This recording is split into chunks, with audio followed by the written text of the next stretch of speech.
I'm Kaye and I'm a late bloomer.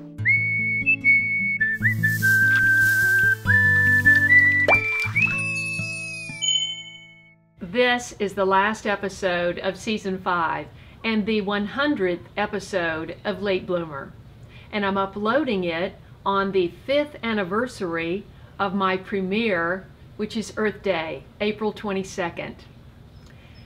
For this very special edition of Late Bloomer, I wanted to do something out of the ordinary. After all the winter rains, California deserts are experiencing a super bloom. And it's been on my bucket list to see the deserts blooming. So this week I hit the road, and this is what I found. We have deserts south of Los Angeles, but I headed north. I wanted to be able to make the round trip in a day. Hillsides got colorful coming down from the grapevine. My destination was Carrizo Plain National Monument, but this pull-off on Highway 166 north of Maricopa got my attention.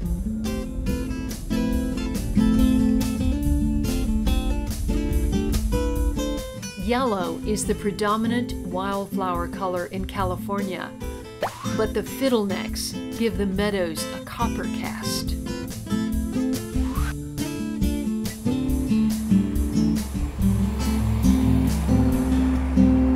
This is a heavily traveled route, but some of the prettiest flowers were right along the roadside.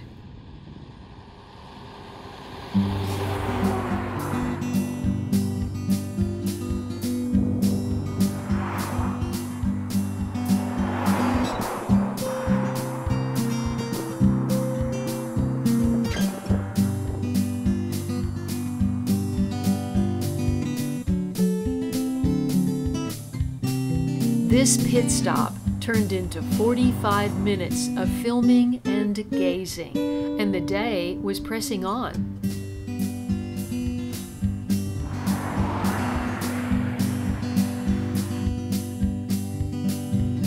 Just up the road, on another pull-off, I hit the mother lode of yellow flowers.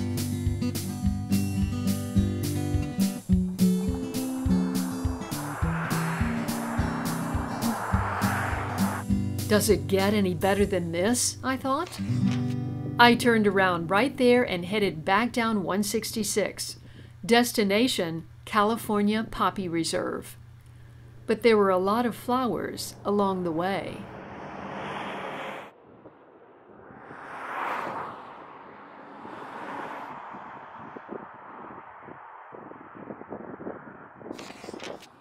The Antelope Valley, California Poppy Reserve is a state-protected reserve and a very popular stop for flower seekers.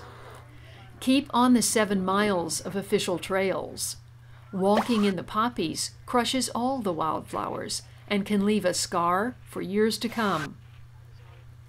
It can also result in a ticket. No pets except service dogs.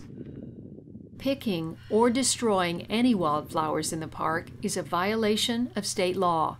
Leave the flowers for all to enjoy.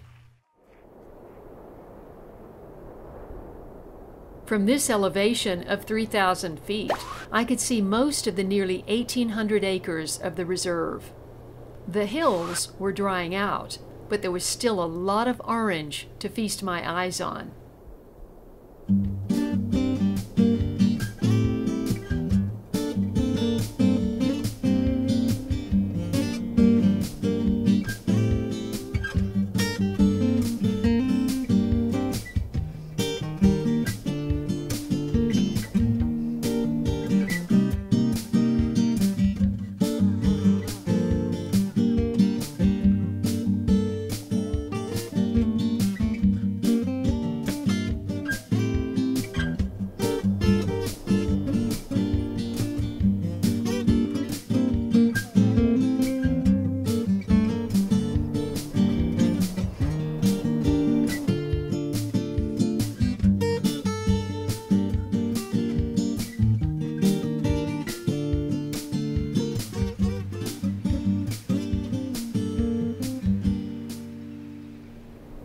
Poppies spilled out of the reserve and could be seen along the roads for miles.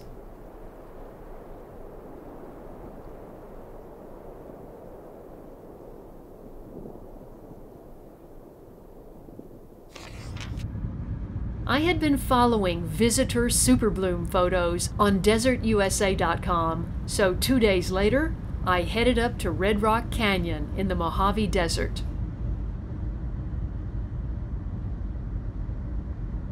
I've never been to the Mojave, even though it's less than 2 hours from my house.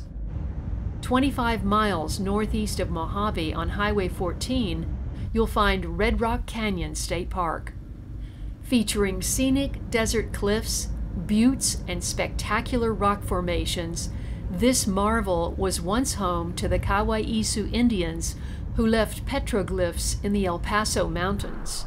It was hot and windy when I arrived, gale force winds, in fact, so recording video became impossible. I settled for still photos. From serving as a landmark for Native American trade routes to movie locations today, Red Rock Canyon is a must-visit for anyone who loves the desert, and it's all protected by our California State Park System. At the top of a ridge, I found this one indigo bush. Known by its other name, Desert Beauty, it grows up to 6 feet tall on dry slopes at elevations to 3,000 feet. How it can be this beautiful in a harsh landscape is truly a mystery of nature. This was my best find in 3 days of searching.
Red Rock Canyon is on any desert lover's bucket list.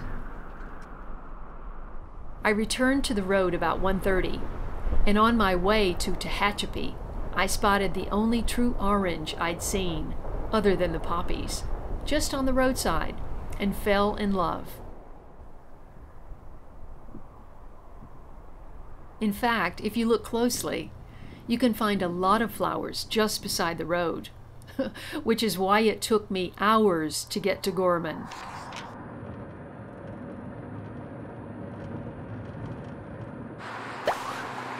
It was nearly 5 when I pulled off the I-5 at Gorman, a small way station known for its wildflowers each spring. By this day, you had to look hard to find flowers, but at the very end of the access road, I found what I'd been looking for: lupins.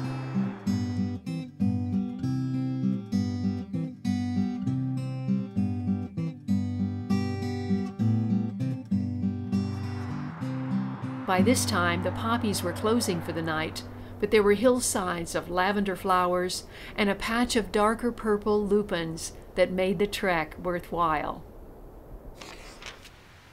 I was literally 4 miles from this spot when I turned around and went back on my first day up to the Carrizo Plain National Monument.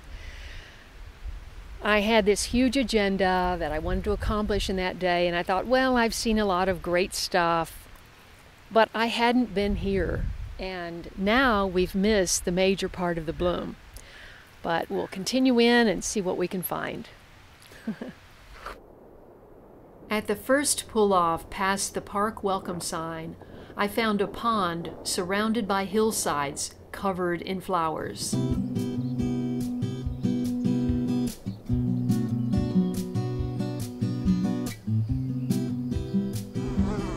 The bees were going wild.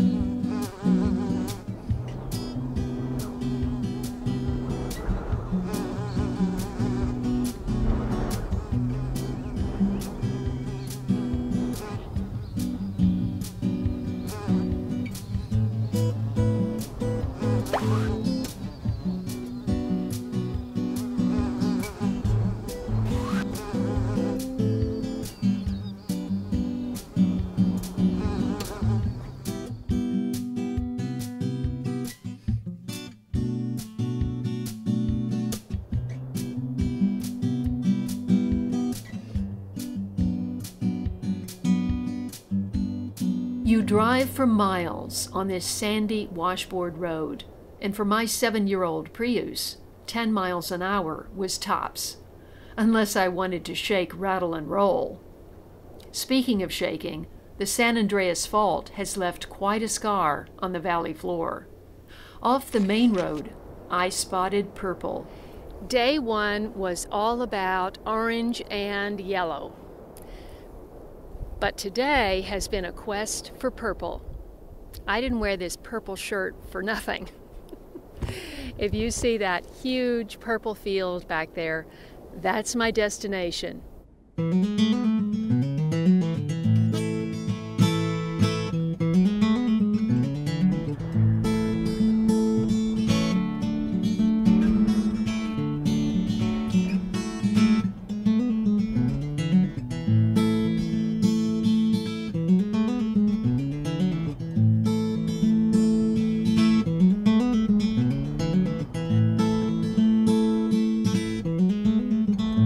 When I'd had my fill of purple, I made tracks back to the main road.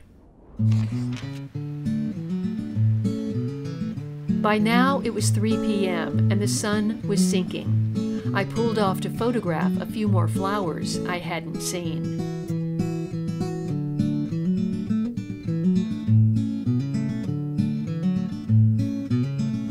You can't do Carrizo without seeing Soda Lake. A 5-mile-long dry sink with no outlet is transformed after a wet spring. I had to venture out into the white alkali flats for a closer look. And then the long scenic drive on Highway 58. This will be all brown in a matter of days.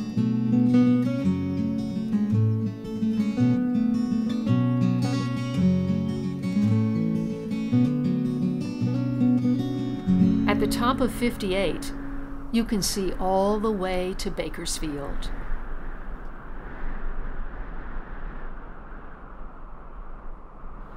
If you enjoy this channel, I hope you will become a patron.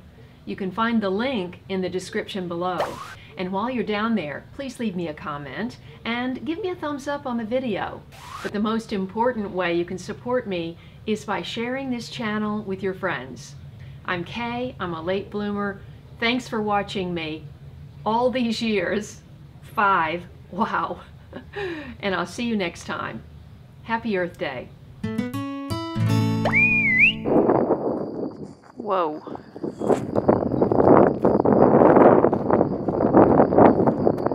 I do want to make it home tonight. I love all of your comments. And no. Don't ad-lib, Kaye. That's how you always mess up. I'm not Tina Fey. Happy New Year. Happy New Year!